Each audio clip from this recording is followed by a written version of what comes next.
मित्रों, मैं मनोज कुमार पांडे आपका अपने अध्यात्म चैनल में स्वागत करता हूं। प्रस्तुत है ईशावास्योपनिषद का पाठ, जिसका प्रथम भाग हम प्रस्तुत करते हैं। ये ईशावास्योपनिषद शुक्ल यजुर्वेद कांड साखी संहिता 40वां अध्याय है। मंत्र भाग का अंश होने से इसका विशेष महत्व है। इसको सबसे पहला उपनिषद माना जाता है।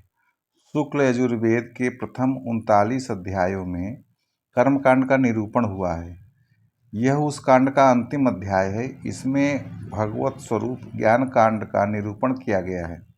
इसके पहले मंत्र में ईशावास्यम वाक्य आने से इसका नाम ईशावास्य माना गया। मनुष्यों के प्रति वेद भगवान का पवित्र आदेश है कि अखिल विश्व ब्रह्मांड में जो कुछ भी है चराचरात्मक जगत तुम्हारे देखने सुनने में आ रहा है, सबका सब सर्वाधार, सर्वनियंता, सर्वाधिपति, सर्वशक्तिमान, सर्वज्ञ, सर्व कल्याण गुण स्वरूप परमेश्वर से व्याप्त है।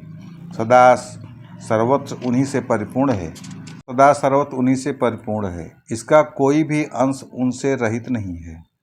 यूँ समझकर ईश्वर को निरंतर अपने साथ रखते हुए सदा सर्वदा उनका स्मरण करते हुए ही तुम इस जगत में ममता और आसक्ति का त्याग करके केवल कर्तव्य पालन के लिए ही विषयों का यथाविध उपभोग करो, अर्थात विश्व रूप ईश्वर की पूजा के लिए ही कर्मों का आचरण करो। विषयों में मन को मत फंसने दो, इसी में तुम्हारा निश्चित कल्याण है। वस्तुतः यह भोग्य पदार्थ किसी के भी नहीं है। मनुष्य भूल से ही इनमें ममता और आसक्ति कर बैठता है। ये सब परमेश्वर के हैं और उन्हीं की प्रसन्नता के लिए इसका उपयोग होना चाहिए। पूर्व मंत्र के कथानुसार जगत के एकमात्र कर्ता, धर्ता, हर्ता, सर्वशक्तिमान, सर्वमय परमेश्वर का सतत स्मरण रखते हुए सब कुछ उन्हीं का समझकर उन्हीं की पूजा के लिए शास्त्र नियत कर्तव्य कर्मों का आचरण करते हुए ही 100 वर्ष तक जीने की इच्छा करो। इस प्रकार अपने पूरे जीवन को परमेश्वर के प्रति समर्पण कर दो। ऐसा समझो कि शास्त्रोक्त स्वकर्म का आचरण करते हुए जीवन निर्वाह करना केवल परमेश्वर की पूजा के लिए ही है, अपने लिए नहीं, भोग भोगने के लिए नहीं है। यूँ करने से कर्म तुझे बंधन में नहीं डाल सकेंगे। कर्म करते हुए कर्मों से लिप्त न होने का यही एकमात्र मार्ग है। इसके अतिरिक्त अन्य कोई भी मार्ग कर्म बंधन मुक्त होने का नहीं है। मानव शरीर अन्य सभी शरीरों से श्रेष्ठ और परम दुर्लभ है, एवं वह जीव को भगवान की विशेष कृपा के जन्म मृत्यु रूप संसार समुद्र से तरने के लिए ही मिलता है। ऐसे शरीर को पाकर भी मनुष्य अपने कर्म समूह को ईश्वर पूजा के लिए समर्पण नहीं करते और काम उपभोग को ही जीवन का परम ध्येय मानकर विषयों को आसक्त और कामनावश किसी प्रकार से भी केवल विषयों की प्राप्ति और उनके यथेच्छ उपभोग में ही लगे रहते हैं। वे वस्तुतः आत्मा की हत्या करने वाले ही हैं, क्योंकि इस प्रकार अपना पतन करने वाले वे लोग अपने जीवन को केवल व्यर्थ ही नहीं खो रहे हैं, वरम अपने को और भी अधिक कर्म बंधन में जकड़ रहे हैं। इन काम भोग परायण लोगों को चाहे वे कोई भी क्यों न हो, उन्हें चाहे संसार में कितने ही विशाल नाम, यश, वैभव या अधिकार प्राप्त हों, मरने के बाद कर्मों के फलस्वरूप बार बार उन कुकर, सूकर, कीट पतंगादि विभिन्न शोक संतापपूर्ण आसुरी योनियों में, भयानक नरकों में भटकना पड़ता है, जो कि ऐसे आसुरी स्वभाव वाले दुष्टों के लिए निश्चित किए हुए हैं और महान अज्ञान रूप अंधकार से आच्छादित हैं। इसलिए श्री भगवान ने गीता में कहा है कि मनुष्यों को अपने द्वारा अपना उद्धार करना चाहिए, अपना पतन नहीं करना चाहिए। जो परमेश्वर संपूर्ण जगत में व्याप्त है, जिसका सतत स्मरण करते हुए तथा जिसकी पूजा के लिए समस्त कर्म करने चाहिए, वे कैसे हैं, इस जिज्ञासा पर कहते हैं, वे सर्वांतर्यामी सर्वशक्तिमान परमेश्वर अचल और एक हैं, तथापि मन से अधिक तीव्र वेग युक्त हैं। जहाँ तक मन की गति है, वे उससे भी अधिक आगे पहले से विद्यमान है, मन को वहाँ तक पहुँच ही नहीं पाता। वे सबके आदि और अचल और एक हैं, तथापि मन से अधिक तीव्र वेग युक्त हैं। जहाँ तक मन की गति है, वे उससे भी अधिक आगे पहले से विद्यमान है, मन को वहाँ तक पहुँच ही नहीं पाता। वे सबके आदि और ज्ञान स्वरूप हैं, अथवा सबके आदि होने के कारण सबको पहले से ही जानते हैं, उनको देवता महर्षिगण भी पूर्ण रूप से नहीं जान सकते। जितने भी तीव्र वेग युक्त बुद्धि, मन और इंद्रियां अथवा वायु आदि देवता हैं, अपनी शक्ति भर परमेश्वर के अनुसंधान में सदा दौड़ लगाते रहते हैं, परंतु परमेश्वर नित्य अचल रहते हुए भी इन सबको पार करके आगे निकल जाते हैं। वे सब वहाँ तक पहुँच ही नहीं पाते। असीम की सीमा का पता ससीम को कैसे लग सकता है, बल्कि वायु आदि देवताओं में जो शक्ति है, जिसके द्वारा वे जल वर्षण, प्रकाशन, प्राण धारण आदि कर्म करने में समर्थ होते हैं, वह इन अचिंत्य शक्ति परमेश्वर की शक्ति का अंश मात्र ही है। उनका सहयोग मिले बिना ये सब कुछ भी नहीं कर सकते। अब परमेश्वर की अचिंत्य शक्तिमत्ता एवं व्यापकता प्रकारांतर से पुनः वर्णन करते हैं।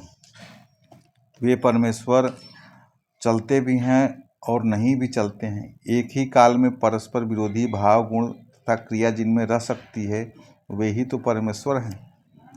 यह उनकी अचिंत्य शक्ति की महिमा है। दूसरे प्रकार से भी यह कहा जा सकता है कि भगवान जो अपने दिव्य परम धाम और लीला धाम में अपने प्रिय भक्तों को सुख पहुँचाने के लिए अप्राकृतिक सगुण साकार रूप में प्रकट रहकर लीला किया करते हैं, यह उनका चलना है। और निर्गुण रूप से जो सदा सर्वदा अचल स्थित हैं, यह उनका न चलना है। इस प्रकार वे श्रद्धा प्रेम से रहित मनुष्यों को कभी दर्शन नहीं देते। अतः जिनके लिए दूर से दूर हैं और प्रेम की पुकार सुनते ही जिन प्रेमी जनों के सामने चाहे जहाँ उसी क्षण प्रकट हो जाते हैं, उनके लिए वे समीप से समीप हैं। इसके अतिरिक्त वे सदा सर्वत्र परिपूर्ण हैं, इसलिए दूर से दूर भी वे ही हैं और समीप से समीप भी वे ही हैं, क्योंकि ऐसा कोई स्थान ही नहीं है जहाँ वे न हों। सबके अंतर्यामी होने के कारण वे अत्यंत समीप हैं, और जो अज्ञानी लोग इन्हें इस रूप में नहीं पहचानते, उनके लिए वे बहुत दूर हैं। वस्तुतः वे इस समस्त जगत के परम आधार हैं और परम कारण वे ही हैं, इसलिए बाहर भीतर सभी जगह वे ही परिपूर्ण हैं।